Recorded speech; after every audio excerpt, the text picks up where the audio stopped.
Welcome to Let's Grow YouTube channel. We're glad that you're here. And for those looking the wrong way. Just say welcome to Let's Grow. They know it. They're on YouTube. Don't say let YouTube. Just say welcome to Let's Grow. She's already impossible. I think we need to do it. I think that part should come after the intro. Don't you? No, they want those organics and that great Nutrients.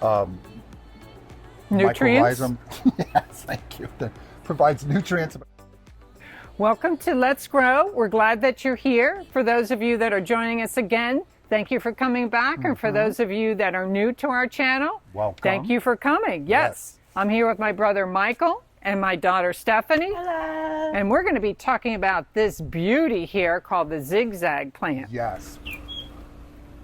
Or the devil's backbone. Right, it goes by both those common names, and we're going to go over two things for you: how you can grow her in your yard, trim her back like this mama here got way out of control. Got a nice haircut. And we gave her a big old haircut, and this plant is very easy to propagate. So we're also going to go over that and show you how easy it is to propagate this plant. So, y'all ready to dig in? Sure am. Let's grow.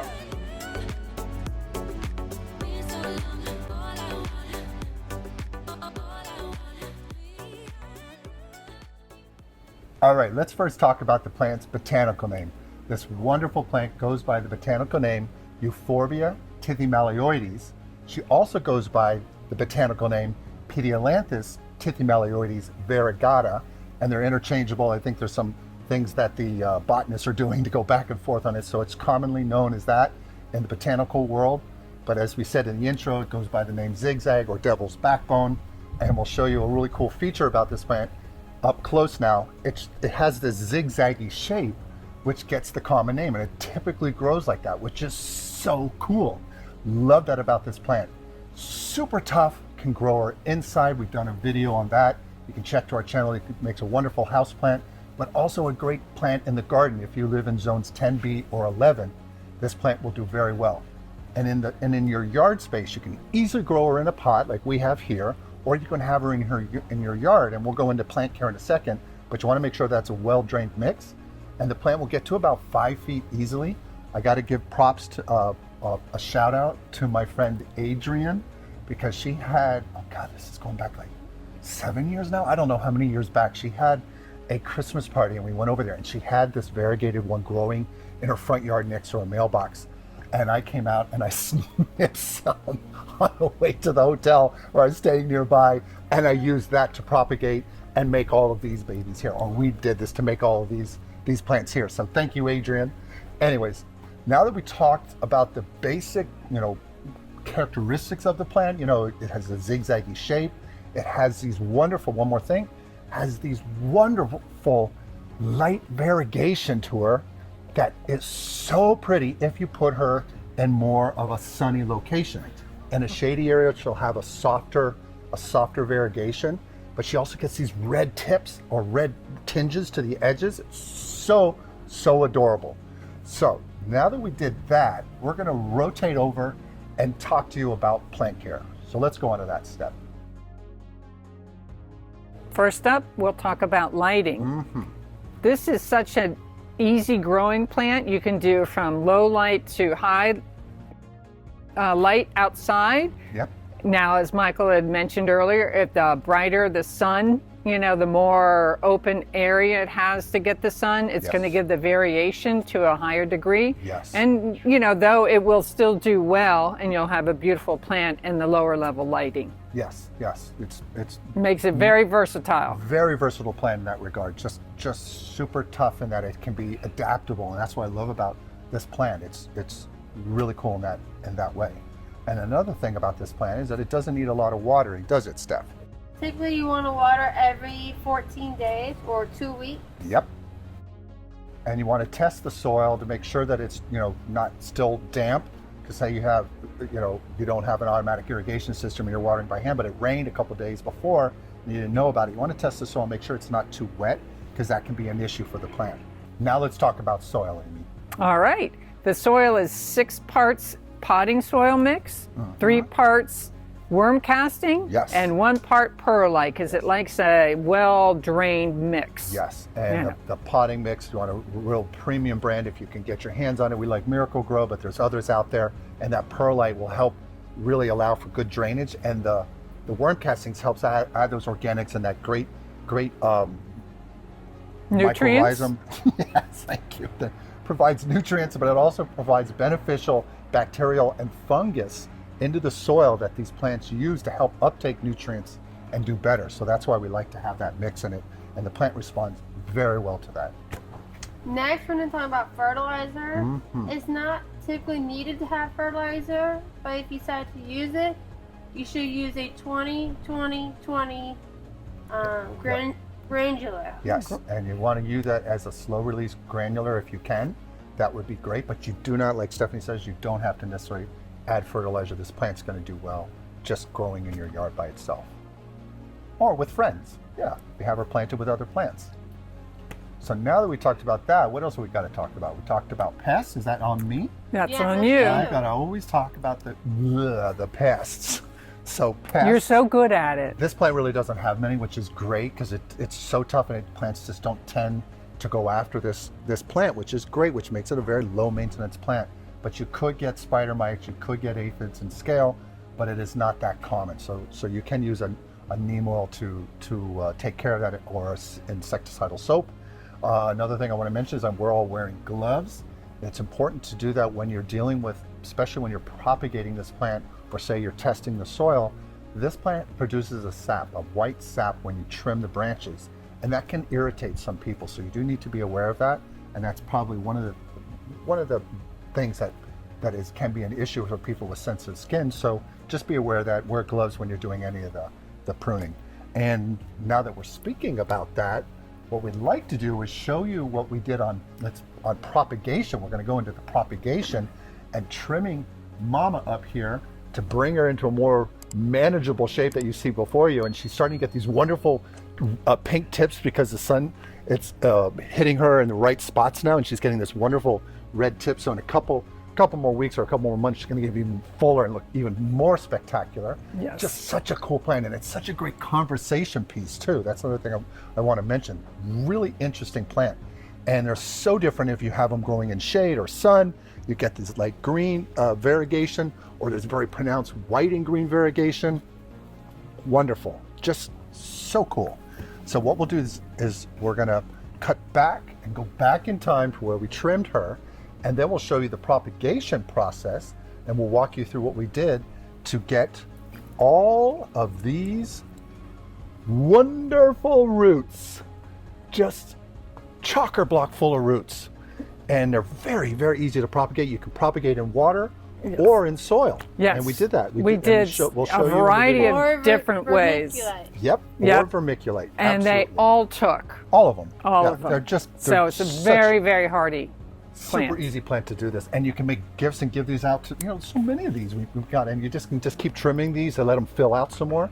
But every single one of them took. Yes. All right, so now we're going to rotate and show you that process, and then we'll come back, or then after that process, we're going to go and show you written care instructions that we talked about, as well as the propagation instructions. So you can take a screenshot, so it's encapsulating everything that. Oops, sorry, little one. It encapsulates everything we talked about today. So let's go on to that. All right, so what we're going to start with now is we're going to do the soil mix for our zigzag euphorbia. And Stephanie, what is that soil mix that we need? We need 6 parts cactus or indoor potty mix. Yep. 3 parts worm castings if you have it. Yep. And 1 part perlite. Yes, and you want to mix it together, and if you could tip the bucket towards the camera stuff so everyone can see it. We pre-made that, and it forms this really well-drained mix, and we're going to put that in these first 6 containers. There's 2 1-gallon containers, but Amy's going to tip before you put it in there. Can you tip it to the camera? You see that? Amy, will you point to that? What's that in there? That's an old dryer sheet. Yes, we like to recycle, and these containers have these big openings, and we don't want the soil to pour out, so we like using these as just a way to try to recycle stuff and keep the soil from pouring out the base. So we're going to fill those up almost to the top.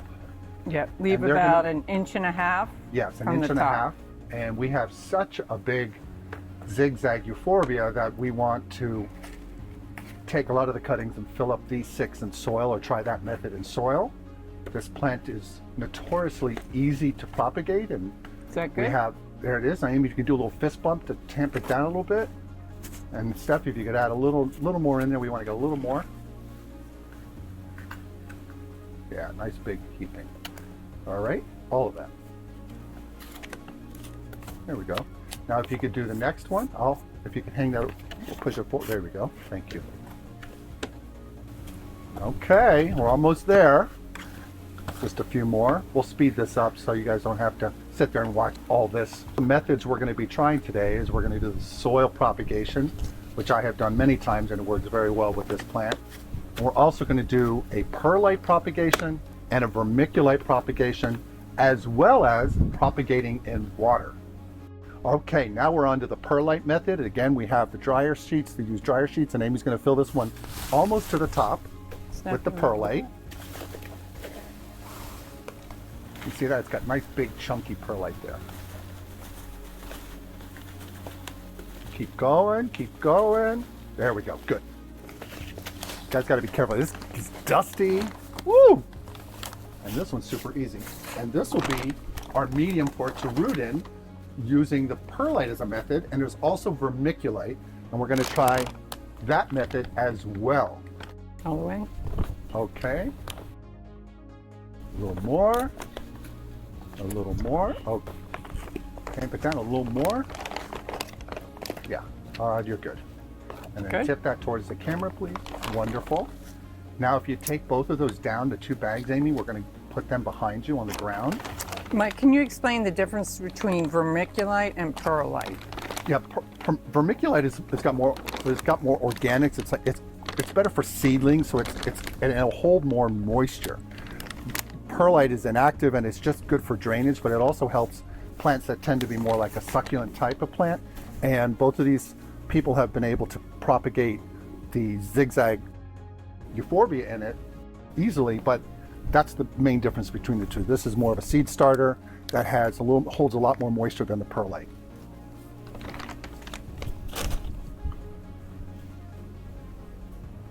And now if you pull those towards the camera, and then pull it out, if you would. And what we have here, you all, is we have an opaque container and a clear container. This is our crystal, not a crystal light. Ice. Crystal ice. And Amy's recycling by cutting off the top. And we're going to fill this one almost to the top with water. And this will be our water propagation method. You like to have your water sit out for at least 24 to 48 hours. And what this container does is it keeps algae from building up. You can just grow it in like this and it'll propagate. But we like to see the root development, but we also want to cut down on any sunlight or any light that gets to it when you're propagating her. And this gives more nutrients to the plant, and it curtails the algae from robbing the nutrients for the new roots. And here's an old vitamin bottle. We're going to fill that one up with water. Recycle that puppy. And we're recycling our Flanagan's cup. I love Flanagan's. You may see this in a lot of our videos. Okay, good. A little more. There we go. Good. And now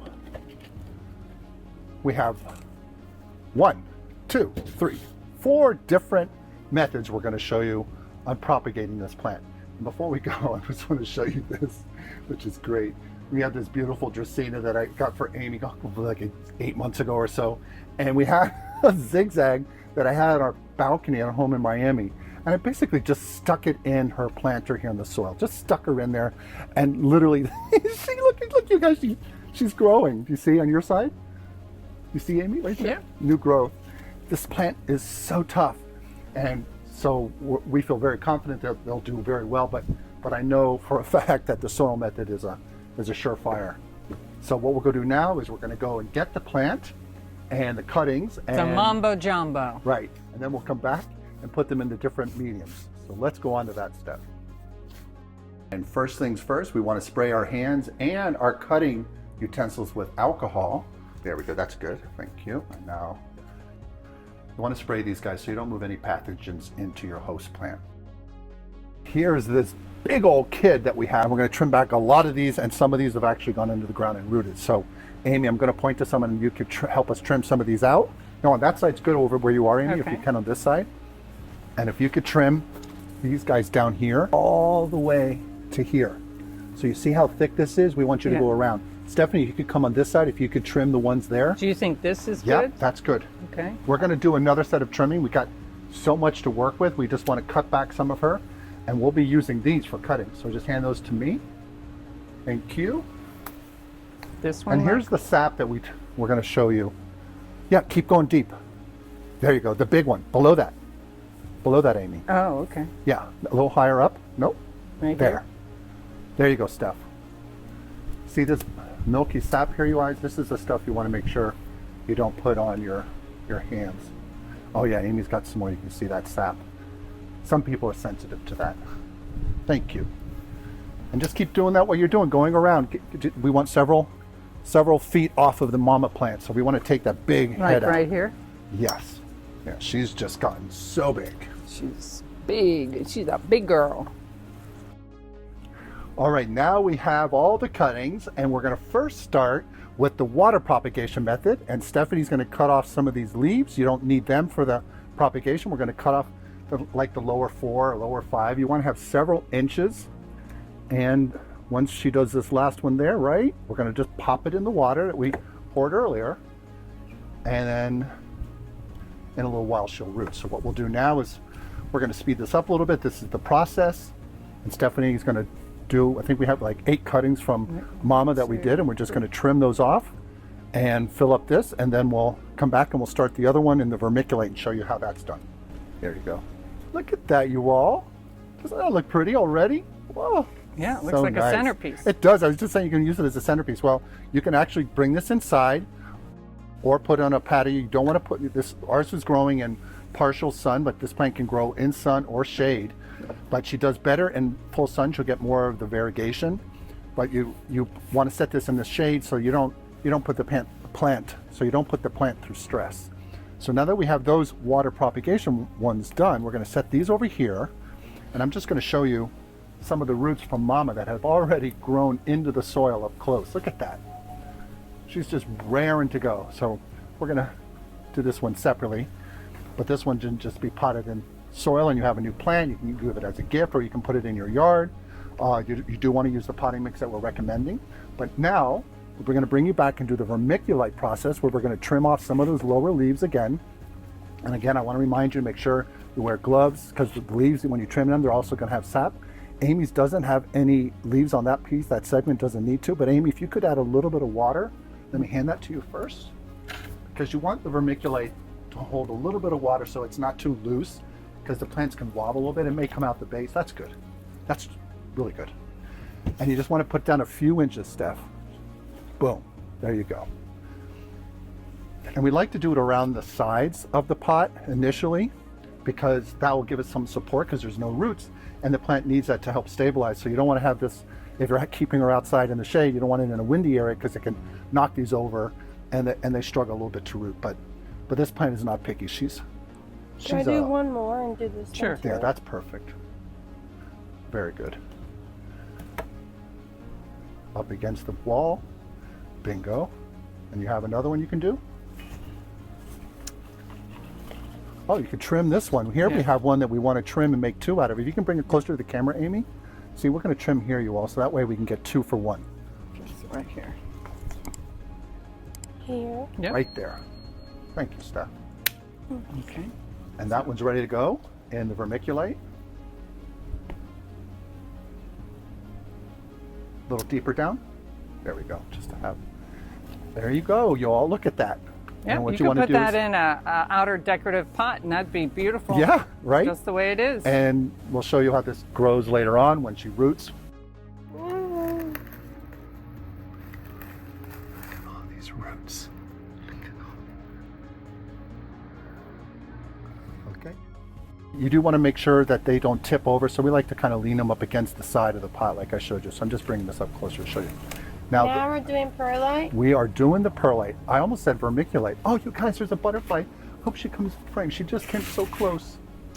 A monarch. Amy's got monarchs in her yard. Should I put water in here? Well, the perlite is just going to drain through. It's that medium. So we did a little bit, just add a little bit of moisture. But we're also going to be using this method to propagate the zigzag euphorbia.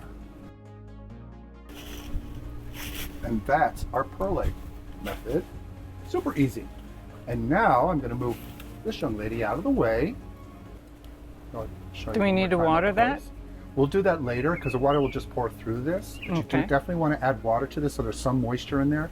But this is, you know, this is a euphorbia, so this plant can actually store a lot of water in its leaves, so this plant can go a long time without watering. But if she goes through a really big dry spell, if you have her growing in your yard and you're not watering, she'll drop a lot of her leaves, just so you know that. But you can see that this guy's leaning a little bit. That's one of the things that may happen. You may want to put little stakes in these over time so that they don't trip, that they don't fall. It'll especially happen in the perlite method. The vermiculite's going to hold it better, and definitely the soil will too. Now let's move this out of the way and let's do the last one, the soil method. I put the small ones in. Okay. Okay, so we're going to do the smaller ones first. We're going to do, see if we can do 3 of these guys in there. So you guys find the smallest cuttings to use for propagation. We'll speed this up so you can see this, but basically you want to just put the larger ones in the bigger containers, and in the smaller 6-inch pots we'll do the smaller cuttings. And like I said earlier, you can get a stake to make sure that these guys don't tip over while they're rooting, and we'll do that later. But we just want to show you that it's basically this is the process, and it's super easy. I think we got them. I think we got them. So, and now we're going to show you the written propagation instructions that show you how you can do this, and it's all going to be easier for you just to take a screenshot if you want, and you'll have a step-by-step written out.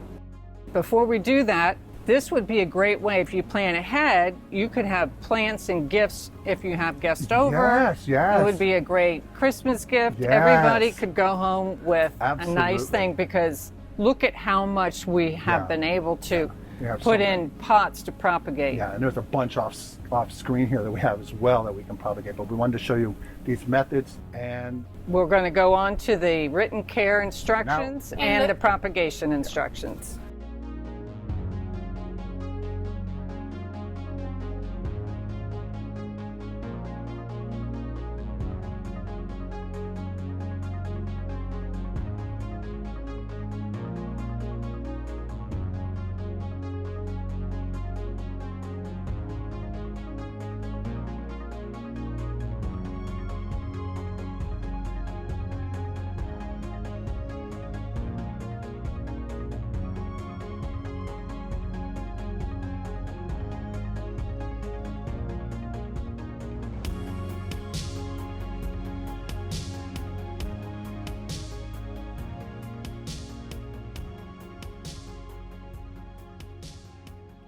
Thank you for joining with us today. We hope you had a great time. Yes, we really thank you for joining us, and like Amy mentioned in the intro, thank you for stopping by. And those who haven't subscribed, please, what should they do? Consider?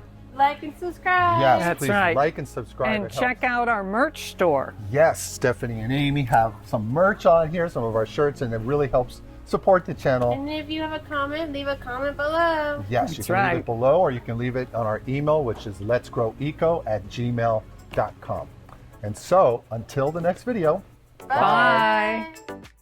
please remember to like, subscribe, and hit the notification bell. And tell your friends and family. We post videos weekly. Thanks.